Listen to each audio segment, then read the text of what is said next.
नेपाल र बङ्गलादेशको हालैको चुनावी माहौल र नतिजालाई सिधै तुलना गर्न नसकिनुको कारण केही ठोस र गहिरा कारणहरू छन्। 2024को बङ्गलादेशको जेन्जी आन्दोलन र नेपालमा जनविद्रोह उस्तै लागे पनि चुनावी नतिजामा भन्ने धेरै भिन्नता देखिन्छ। बङ्गलादेशमा चुनाव पूर्ण रूपमा प्रत्यक्ष प्रणाली छ, जसले धेरै भोट पाउँछ उसले जित्छ। नयाँ र साना दलहरूको लागि 300 वटै क्षेत्रमा बलियो संगठन बनाउन असम्भव जस्तो हुन्छ, जसले गर्दा पुराना दल बीएनपी र जमात नै हाबी हुन्छन्। तर नेपालमा समानुपातिक प्रणाली छ, यसले गर्दा नयाँ र साना दलहरू पनि थोरै भोट धेरै ठाउँमा बटुलेर संसदमा आफ्नो उपस्थिति जनाउन सक्छ, जस्तै राष्ट्रिय स्वतन्त्र पार्टी र जनमत पार्टी। बङ्गलादेशमा राजनीतिक ऐतिहासिक दुईवटा शक्ति केन्द्रमा बाँडिएको छ, बीएनपी र औमली, जुन शेख हसिनाको पार्टी।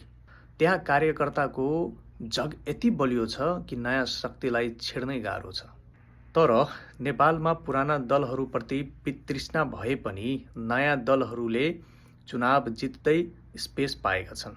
बङ्गलादेशको तुलनामा नेपालको मतदाताको स्विङ विचार बदल्ने ट्रेन्ड पनि देखिन्छ। बङ्गलादेशको जेन्जी आन्दोलन एउटा विशेष व्यक्ति शेख हसिना विरुद्ध थियो। हसिना हटेपछि त्यहाँका जनताले अर्को विकल्प फेरि पुरानै बीएनपीलाई नै रोजे, किनकि उनीहरूसँग अर्को विकल्प तयार थिएन। तर नेपालमा आक्रोश कुनै एक व्यक्तिभन्दा पनि सिस्टम र सिन्डिकेट माथि छ। त्यसैले नेपालमा नयाँ अनुहारको खोजी बढी छ। बङ्गलादेशमा चुनावको निष्पक्षतामाथि सधैँ प्रश्न उठेको छ। त्यहाँ सेना र अन्तरिम सरकारको छायामा चुनाव हुने गर्छ।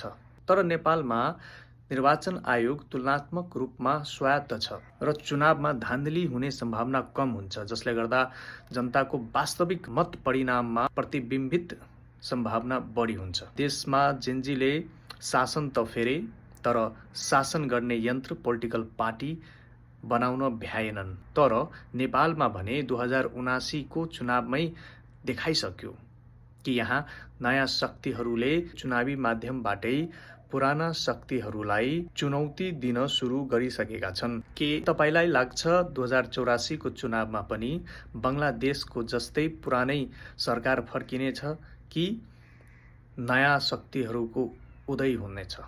तपाईँ आफ्नो विचार कमेन्टमा दिनुहोला र सेयर